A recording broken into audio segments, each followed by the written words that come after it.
أعوذ بالله من الشيطان الرجيم. بسم الله الرحمن الرحيم. وقال الملأ من قوم فرعون أتذر موسى وقومه ليفسدوا في الأرض ويذرك وآلهتك قال سنقتل أبناءهم ونستحيي نساءهم وإنا فوقهم قاهرون. سورۃ الاعراف آیت نمبر 127. یہاں سے آج کا سبق شروع ہو رہا ہے. سورۃ الاعراف کا خلاصہ یہ ہے کہ اس سورت میں 3 اہم مسئلے ذکر ہو رہے ہیں، 3 مضامین بیان کیے جا رہے ہیں. پہلا مسئلہ تسلی برائے رسول کریم صلی اللہ علیہ وسلم اور بہادری کا بیان پیارے پیغمبر صلی اللہ علیہ وسلم کے لیے. دوسرا مسئلہ اتباع ما انزل کا بیان، وحی الہی کی تابعداری کا حکم، اور اس پر بطور نمونہ حضرت آدم علیہ السلام کا واقعہ اور ابلیس کا واقعہ ذکر کیا گیا. تیسرا مسئلہ دعوت توحید اور اس پر مختلف انبیاء کرام کے واقعات، حضرت نوح، حضرت ہود، حضرت صالح، حضرت شعیب. یہ حضرت موسیٰ علیہ السلام کا واقعہ پہلے مسئلے سے متعلق ہے، جس میں تسلی رسول کریم صلی اللہ علیہ وسلم کے لیے بھی ہے اور بہادری کا ذکر بھی ہے. اور یہ موسیٰ علیہ السلام کا واقعہ مختلف حصے ہیں اس کے. یہ ایک حصہ یہاں تک پورا ہوا کہ موسیٰ علیہ السلام فرعون کے دربار میں آئے اور رسالت کا دعویٰ کیا، اور رسالت کے دعوے کے بعد تو معجزے پیش کیے. اس نے مکر کیے، کہا کہ جادوگر ہے.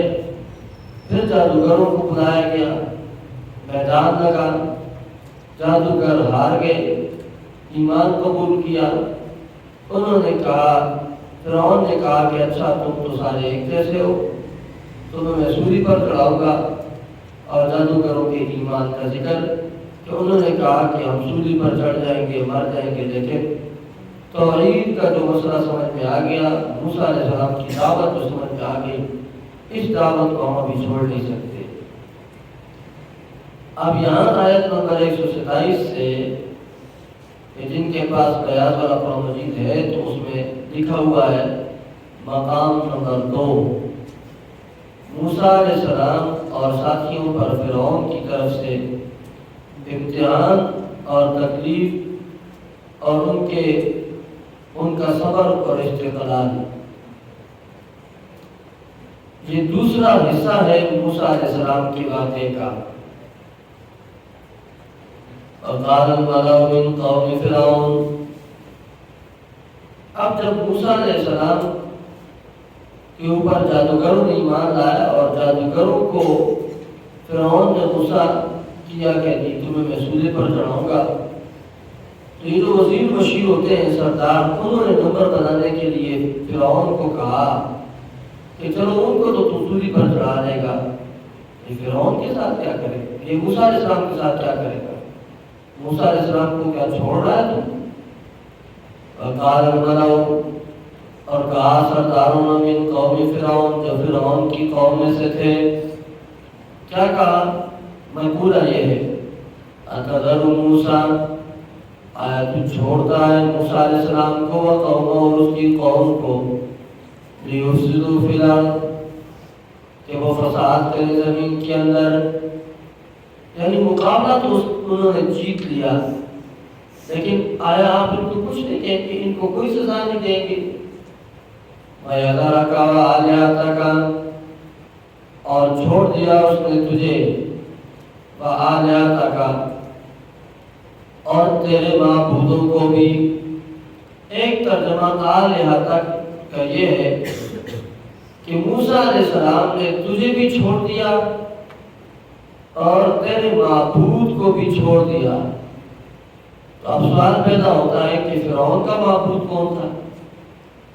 فرعون تو خود اپنے آپ کو انا ربکم الاعلی کہتا تھا، تو اس کا بڑا معبود کون تھا؟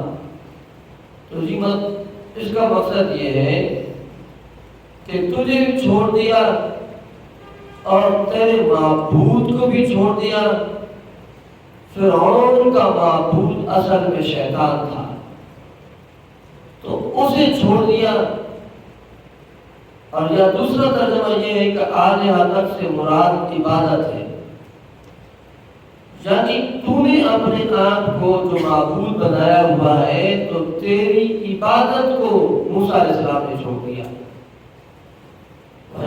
کا اور چھوڑ دیا موسیٰ علیہ السلام نے تجھے بھی وآلہتک کا اور تیری عبادت کو بھی، تیرے معبود ہونے کو بھی، یعنی تیرا معبود ہونا موسیٰ علیہ السلام تسلیم نہیں کرتے. قالا جواب دیا فرعون نے سنقتل ابناءہم، جلد ہم قتل کریں گے ان کے بیٹوں کو، ونستحیی نساءہم اور زندہ چھوڑیں گے ان کی عورتوں کو، وَإِنَّا فَوْقَهُمْ اور یقیناً ہم ان کے اوپر قاہرون غلبہ پانے والے ہیں. یہ جو فرعون نے کہا تھا نا کہ اس کے بچوں کو ذبح کریں گے اور بچیوں کو زندہ چھوڑیں گے، یہ دوبارہ ذبح اولاد کا واقعہ ہے، لیکن اس پر فرعون دوبارہ عمل نہیں کر سکا تھا. ایک ذبح اولاد وہ ہے کہ جو موسیٰ علیہ السلام کے پیدا ہونے سے پہلے فرعون نے بچوں کو ذبح کرنا شروع کیا تھا اور ہر سال ذبح کرتا تھا. پھر کچھ لوگوں نے اسے مشورہ دیا کہ تیرا ظلم بہت مشہور ہو رہا ہے، ہر ایک جو ظالم کہہ رہا ہے، اس لیے ہر سال بنی اسرائیلیوں کو کے بچوں کو ذبح نہ کر، بلکہ ایک سال ذبح کر اور ایک سال ذبح نہ کر. پھر اس نے یہ کرنا شروع کر دیا. موسیٰ علیہ السلام کو اللہ تعالیٰ نے اس سال پیدا کیا تھا جس سال وہ بچوں کو ذبح کر رہا تھا. ہارون علیہ السلام کو اللہ تعالیٰ نے اس سال پیدا کیا تھا جس سال وہ بچوں کو ذبح نہیں کر رہا تھا. اور پھر بھی موسیٰ علیہ السلام کی اللہ تعالیٰ نے حفاظت کی، اور وہ واقعہ انشاءاللہ آگے سورۃ قصص کے اندر آ جائے گا. اب یہ تو دوبارہ کہہ رہا ہے موسیٰ علیہ السلام جب نبی بن کے اس کے بعد یہ کہہ رہا ہے کہ ہم ان کے بیٹوں کو ذبح کریں گے اور ان کی عورتوں کو زندہ چھوڑیں گے. یہ دوبارہ ذبح اولاد کا موقع فرعون کو نصیب نہیں ہوا تھا. وَإِنَّا فَوْقَهُمْ قَاهِرُونَ اور یقیناً ہم ان کے اوپر قاہرون غلبہ پانے والے ہیں. یہ اصل میں فرعون ڈر چکا تھا، اس لیے اس نے یہ دوبارہ بچوں کو ذبح کرنا نہیں شروع کیا تھا. موسیٰ علیہ السلام کا روب اس کے اوپر طاری ہو چکا تھا. ہاں دعوے اس کے بڑے تھے، جس طرح آج کل وہ ٹرمپ جو ہے نا بڑے بڑے دعوے کرتا ہے بیچارہ اور اندر سے ڈرا ہوا ہے. تو یہ کبھی کبھی ایسے ہوتا ہے کہ جس بندے کے دل کے اندر خوف ہو اور وہ اپنے خوف کو چھپانے کے لیے دھمکیاں دیتا ہے. دھمکیاں، بہت زیادہ دھمکیاں دینے والا انسان سمجھ تو وہ کچھ کرتا نہیں ہے. وہ قربان کہا کرتے ہوتے جو گرجتے ہیں وہ برستے نہیں ہوتے.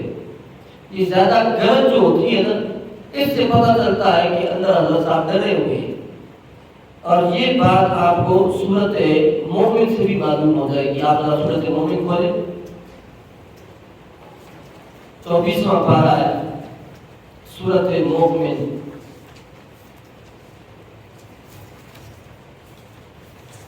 صفحہ نمبر ہے جی آپ کے 16 لائن والے قرآن مجید میں 424.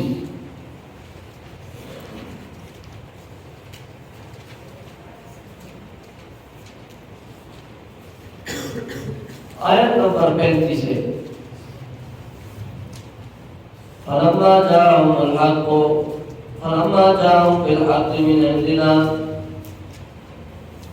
اور جب آ گیا ان کے پاس حق، موسیٰ علیہ السلام جب آ گئے ان کے پاس بالحق حق کے ساتھ من عندنا ہماری طرف سے قالوا یہ کہنے لگے اقتلوا ابناء الذین آمنوا معه قتل کرو بیٹے ان لوگوں کے آمنوا معه جنہوں نے ایمان لایا موسیٰ علیہ السلام کے ساتھ واستحیوا نساءهم اور واستحیوا نساءهم زندہ چھوڑ دو ان کی عورتوں کو وما قید الکافرین الا فی ضلال نہیں منصوبہ کافروں کا الا فی ضلال مگر گمراہی میں۔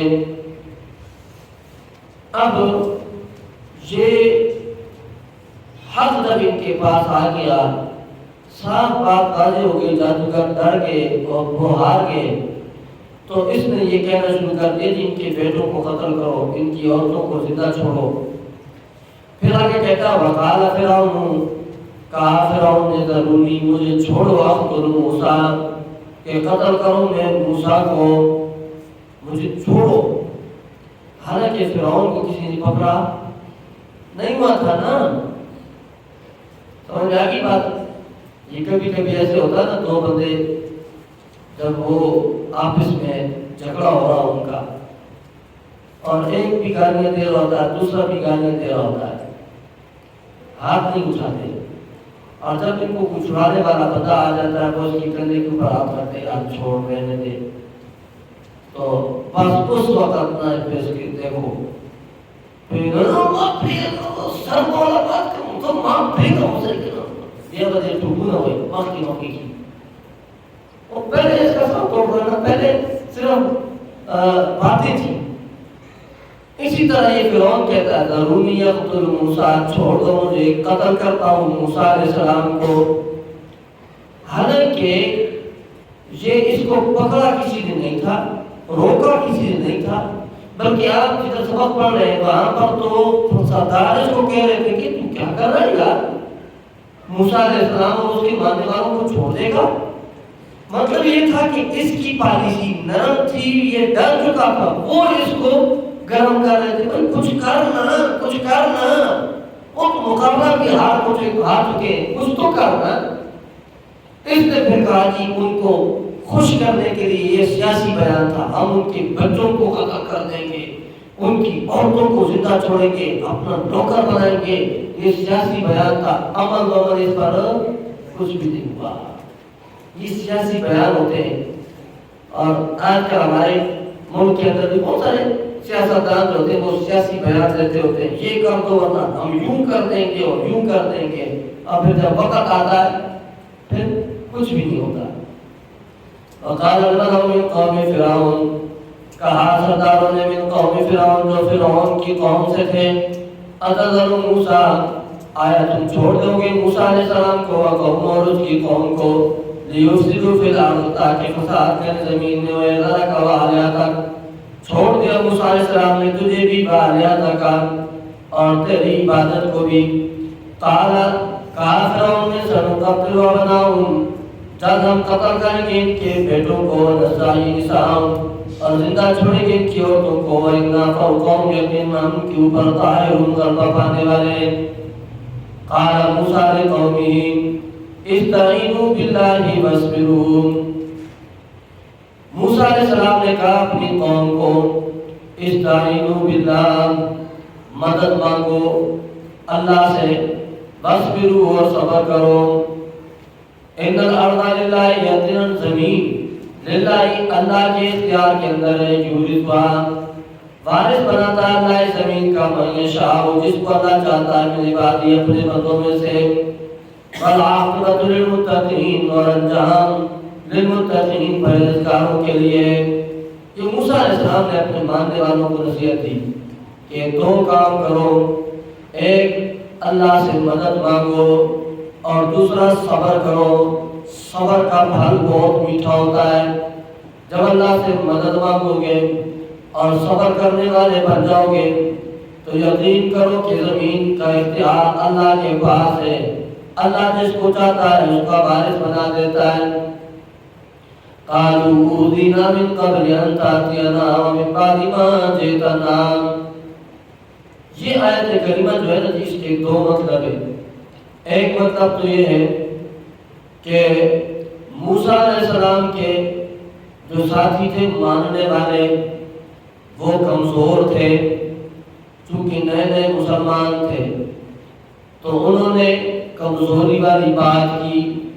قالوا کہنے لگے اُوذِينَا مِن قَبْلِ أَن تَأْتِيَنَا، تکلیف دی گئی ہم کو، من قبل ان تأتینا، اس سے پہلے کہ تو آیا تھا ہمارے پاس، ومن بعد ما جئتنا، اور اس کے بعد کہ تو آیا ہے ہمارے پاس، یعنی تیرے آنے سے پہلے بھی تکلیف تھی اور تو آیا ہے تو پھر بھی تکلیف آ رہی ہے، کوئی فائدہ نہیں ہوا تیرے آنے کا۔ جب تو نہیں آیا تھا تو اس وقت بھی فرعون بچوں کو ذبح کر رہا تھا، اور اب پھر کہہ رہا ہے کہ بچوں کو ذبح کروں گا۔ یہ تیرے آنے کے بعد بھی ہو رہا ہے، تیرا کیا فائدہ ہوا؟ سمجھ آئی؟ کمزوری والی بات کی۔ اب موسیٰ علیہ السلام نے دیکھا کہ یہ تو کمزوری والی بات کر رہے ہیں۔ قال کا موسیٰ علیہ السلام نے عسیٰ ربکم ان یہلک عدوکم، ممکن ہے کہ تمہارا رب ان یہلک عدوکم تباہ و برباد کر دے گا، عدوکم تمہارے دشمن کو۔ یقین رکھو اللہ پر، اللہ تمہارے دشمن کو تباہ و برباد کر دے گا۔ یہاں پر تھوڑا سا اصحاب موسیٰ اور اصحاب محمد کا فرق بھی سمجھ لو۔ موسیٰ علیہ السلام کے دوست، موسیٰ علیہ السلام نے ان پر محنت کی، لیکن اس کے باوجود انہوں نے موسیٰ علیہ السلام کو کہا موسیٰ تیرے آنے سے پہلے بھی تکلیفیں تھی، تیرے آنے کے بعد بھی تکلیفیں۔ لیکن پیارے پیغمبر صلی اللہ علیہ وسلم کے صحابہ وہ لوگ ہیں کہ جنہوں نے کبھی پیارے پیغمبر صلی اللہ علیہ وسلم کے دربار میں شکایتیں نہیں لائیں، حالانکہ پیارے پیغمبر صلی اللہ علیہ وسلم کے آنے سے پہلے مکہ والے بڑی عیش و عشرت کی زندگی گزار رہے تھے، اختلافات نہیں ہوا کرتے تھے۔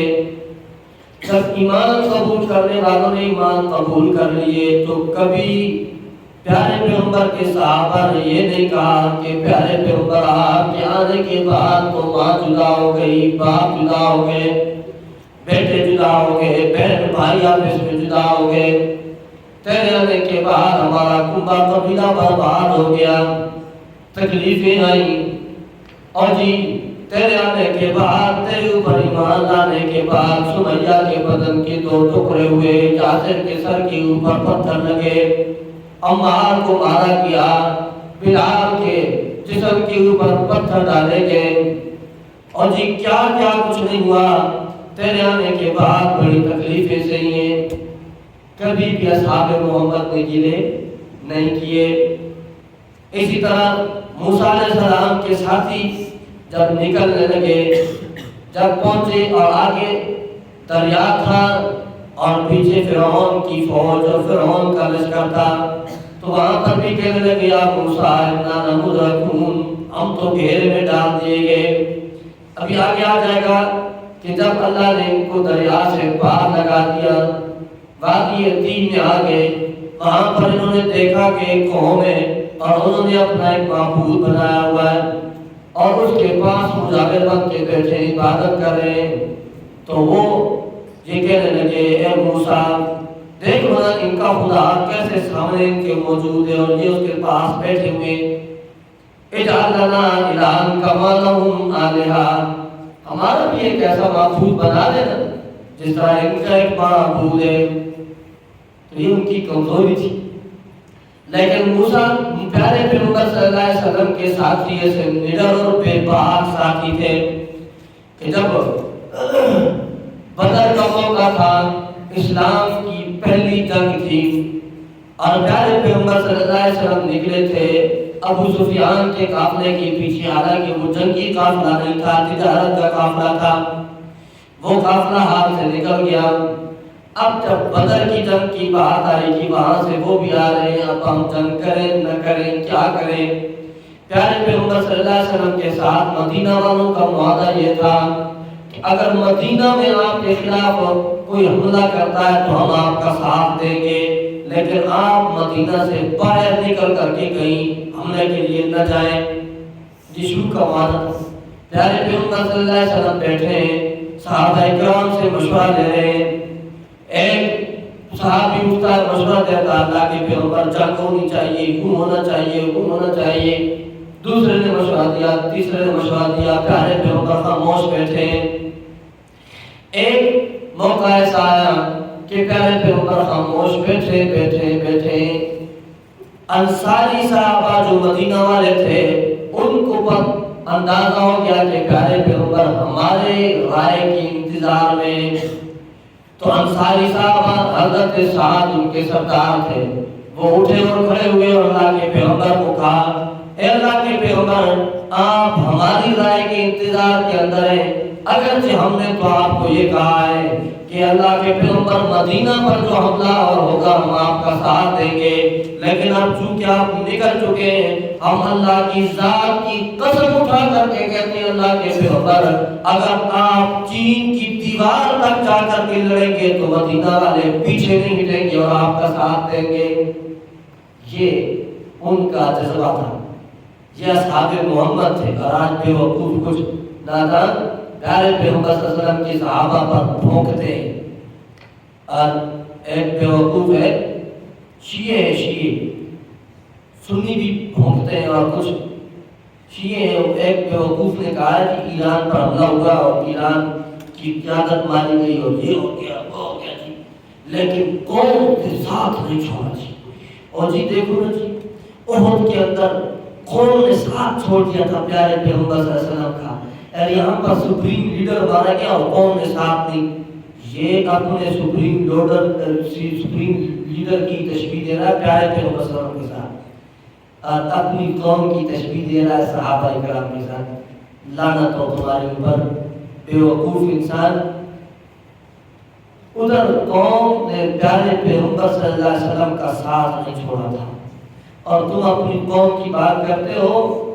ہمیں تو نہیں مناسب تھا کہ ہم بات کرتے، لیکن اگر تم صحابہ کرام کے بارے میں اپنی زبان چلاتے ہو تو پھر سن لو تمہاری قوم کی حقیقت آج کی قوم سے ہی پتہ چل سکتی ہے. 20 سال امریکہ نے جنگ کی ہے افغانستان کے اندر. کتنے سال؟ 20 سال. لیکن کبھی آپ نے سنا ہے کہ جی ملا عمر 20 سالوں کی جنگ کے اندر افغانستان میں مارا گیا؟ اسامہ بن لادن افغانستان میں مارا گیا؟ نہیں. 20 سال جنگ رہی اور افغانیوں کے پاس بیچاروں کے پاس کچھ تھا بھی نہیں. ایرانیوں کے پاس بڑی ٹیکنالوجی ہے، روس بڑا سپورٹ کر رہا ہے، اس کے باوجود قیادت نہیں ماری گئی.